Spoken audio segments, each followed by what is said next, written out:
Thank you, Michael. It's great to finally learn where we will be for the group stage of the 2026 World Cup. It brings it to life, makes it exciting. And in truth, we would have been happy at any of the venues because we know the home support is going to be incredible in this World Cup. But having said that, we know where we're at, and now we can start planning, which is a big part of it. We know from the last World Cup how important it is to get the environment right. So preparations will begin tomorrow, and we look forward to an amazing World Cup. Thank you. Thanks, Greg. We'll start with questions and begin with Doug McIntyre from Fox. Thanks, Michael. Greg, two questions. First of all, we learned the side of the World Cup final. Obviously, it's in New Jersey, your home state. You talked about what an iconic city LA is for soccer. Just your thoughts on New Jersey getting the final. And regarding your own team, how helpful is it to not have to change time zones? You've seen in Gold Cups, Copa Americas, you've sort of crisscross the country. You'll be on Pacific time the whole way through the group stage. How does that help? Thanks. Yeah, so when I mentioned that all the venues I think are going to be spectacular for the World Cup, that's including Canada and Mexico. It's going to be a special World Cup. To have the final in New York, New Jersey, is a dream come true for me, being from that area, and I'm sure from most people from that area. Another area with a rich tradition in soccer and producing players. To think about, when I was little, going to watch the Cosmos and them selling out Giant Stadium, and now this stadium is going to host a World Cup final. So it's really special. Regarding the time zone shift, it is important. That was a factor. One of our, it's no secret that the teams were able to give FIFA some input in terms of the venues. And our main piece of advice was about the travel, trying to minimize travel, minimize time zones, because we know the wear and tear that can take on your body during a major tournament. So overall, excited about the singular time zone, excited about the lack of travel in the group stage, and looking forward to a strong World Cup. Next will be Stephen Goff from the Washington Post. Greg, speaking of the influence that you had, perhaps on the decision making by FIFA, did you want to be on the West Coast, or did you want to be on the East Coast? Was there one area of the country, or maybe even in the Central, where you wanted to be, and this is where you ended up? For us, it was the main piece of input was, all the venues are going to be great. All the stadiums are going to be great. All the fan environments are going to be amazing. The World Cup. The one piece of input was really about travel, trying to minimize travel. So for that, it's huge, whether you're on the East Coast and you don't have to travel often, or on the West Coast and not have to travel. I think it gets tricky when you talk about 4 or 5 hour flights between games, different time zone shifts.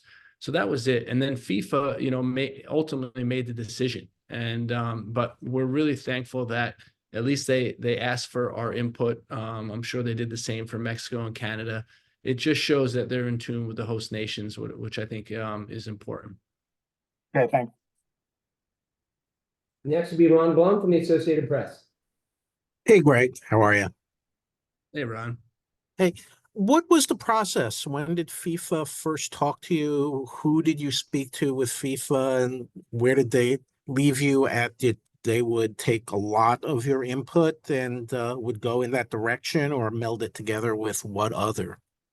Yeah, we didn't know that. It was a conversation, informal conversations with FIFA at various levels of their organization, and really then a final conversation with the technical department, just trying to figure out what were some of our needs.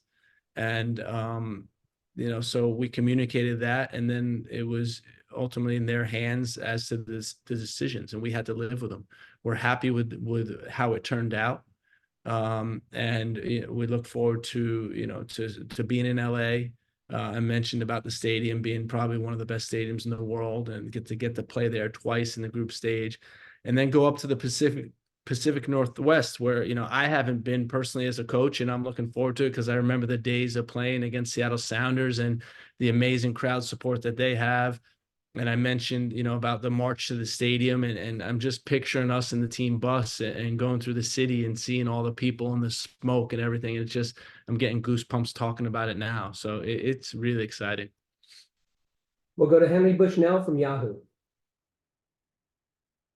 Thanks, Michael, and thanks, Greg, for your time. I'm curious how much work you guys have already done thinking about like base camps and just like what the structure of your travel is going to be, whether you're going to go from LA to Seattle to LA or somewhere in between, and like how close are you to actually choosing that, potentially one in Southern California, which would probably make sense.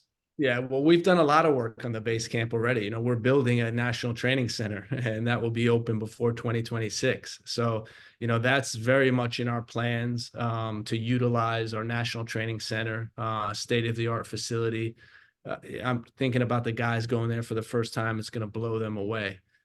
So that's we're going to utilize that, and then somehow shift over to the West Coast for the tournament and be based there. So we see it kind of as a dual usage type of thing, but we'll probably be based in Southern California, go out to the Seattle game and come back right after the game, and finish the group in LA. If I could just follow up based on what you said, given that if the training center is going to be open by 26, would you have preferred to be on the East Coast and potentially playing a game in Atlanta? Again, for us, it's just about minimizing travel, being being in an environment that's conducive to performance, and Atlanta certainly has that, and so will LA. So for us, either way, hopefully we're going to get to Atlanta eventually. I know you saw they're hosting some pretty big games. Hopefully we'll get there and we'll be able to utilize the facility in the tournament, because I think that's where it will really shine. Next will be Kevin Baxter from the Los Angeles Times.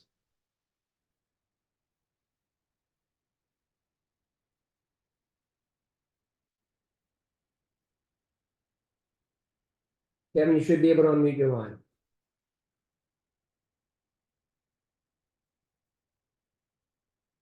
All right, we will come back to Kevin and continue with Jonathan Tannenwald from the Philadelphia Inquirer. Thanks, Michael, and thanks, Greg, for the time. Greg, I know they obviously took your input on the group stage. How much input did they take from you on where they might track you for the rest of it? Obviously, there's a game in July 4th in my neck of the woods that a lot of people are going to be paying attention to. But you guys could stay, in California and Texas and so on for the whole thing if you wanted to. So how do you think that part of it is going to play out? That's a good question. Again, the idea there is, I think, with all the teams, not just the United States or Mexico or Canada, the idea is that you get them to a location throughout the tournament. You don't have teams jumping across the country. And so my guess is we'll probably make our way towards the East Coast as we continue to advance in the tournament. And so I think it will be good. The time zone adjustment could be gradual. Get to experience some other stadiums, other the great venues that are in the World Cup. And overall, I think the path in general will be, I think, favorable for us. Next will be Damian Calhoun. Hey, Greg. Just want to get your thoughts on with SoFi Stadium getting 8 games total for the World Cup. How big do you think that is for the LA area? For you having played here, a few years ago. Just how big is that for the city of LA and Inglewood and Southern California? Yeah, it's incredible. I mean, that's why you invest that much in a state-of-the-art stadium like that, and to get to host 8 games, big games also, the two games in the group stage for the United States, a quarterfinal, and, other games that will have a huge impact on the result of the World Cup. So, LA has a melting pot of cultures, a bunch of different people coming together. LA has everything, the beaches, the weather. It's a great location to watch soccer. And I'm sure, throughout the 2026 World Cup, it's going to be in a great venue. Next will be Ryan Talmadge from Goal.com. Yep. Thank you, Michael. Greg, you mentioned earlier there the things you learned as a group from Qatar in terms of base camp, in terms of scheduling, in terms of all of that.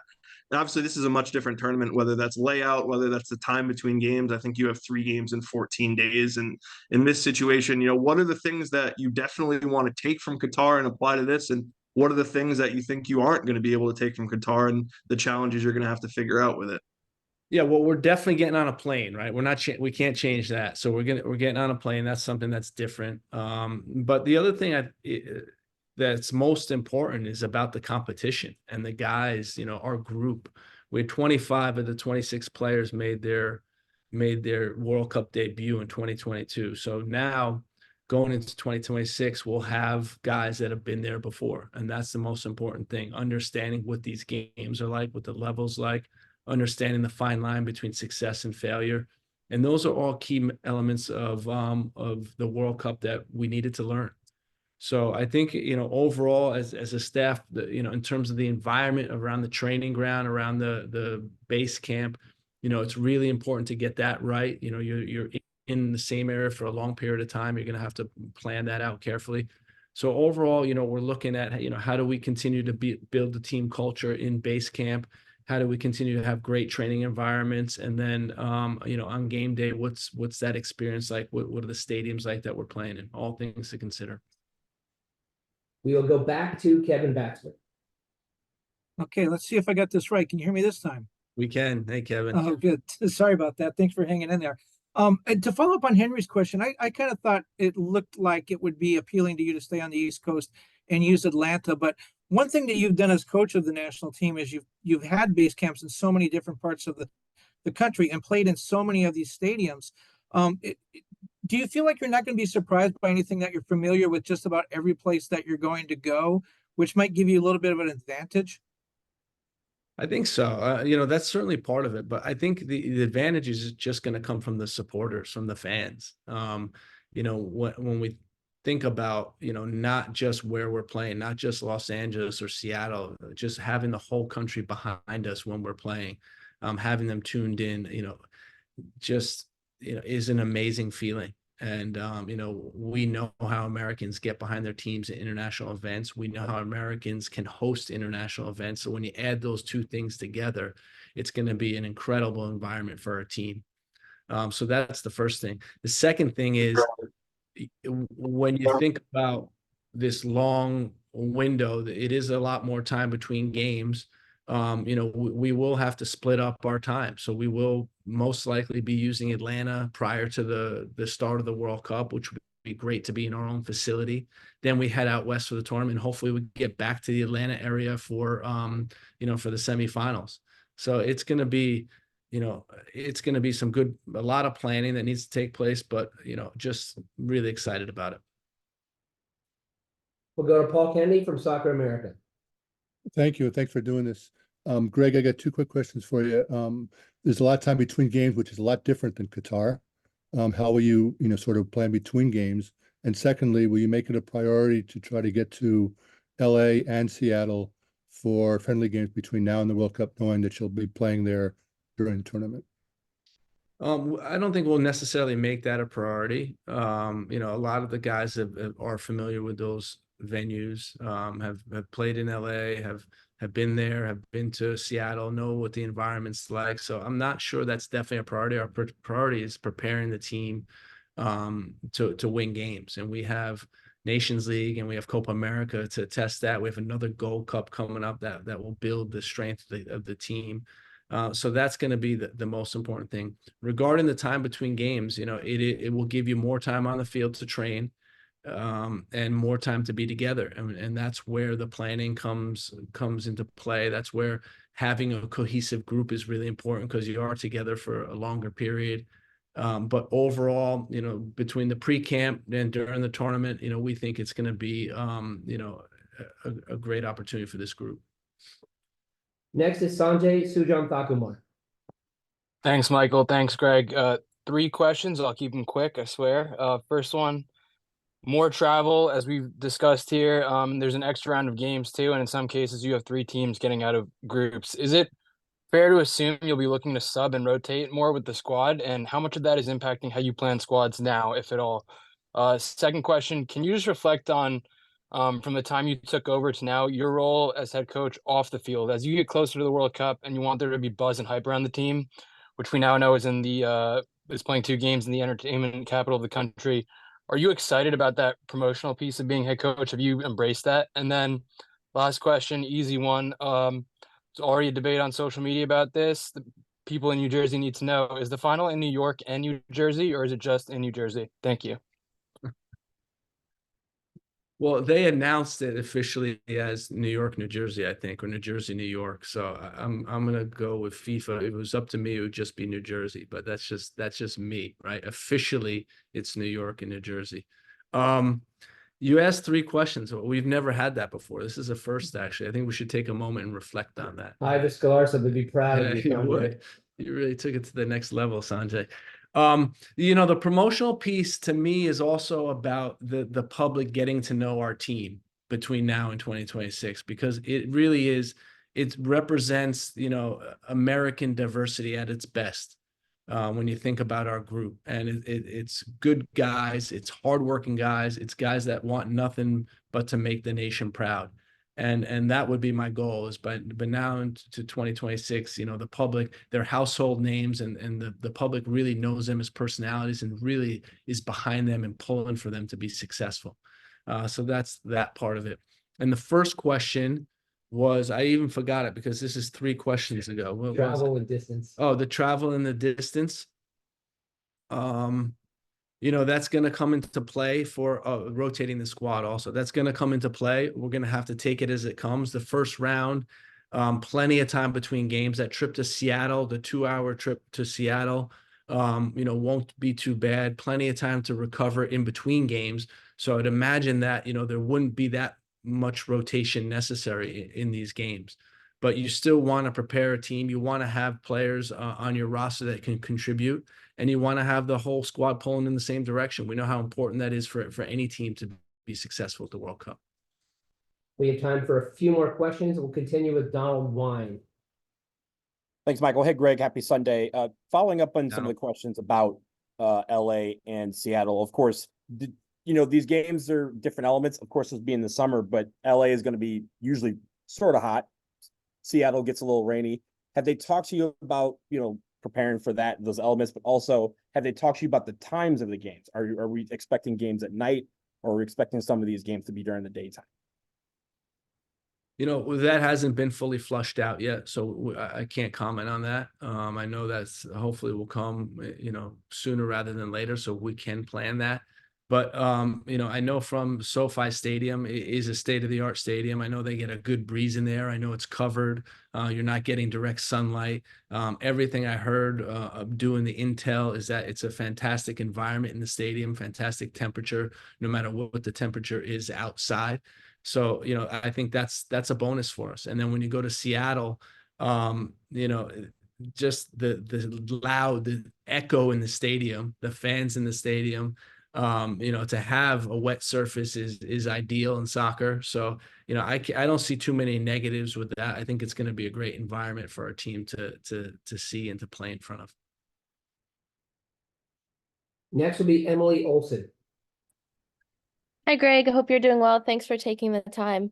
I wanted to ask if you could kind of look at something from 2 perspectives. The expanded World Cup, if you could reflect on or describe what you think that means for fans, especially in the US, with more games and being able to see more teams, and then what it means for you as a coach from the competitive standpoint as far as scouting and play. What does this expanded World Cup mean?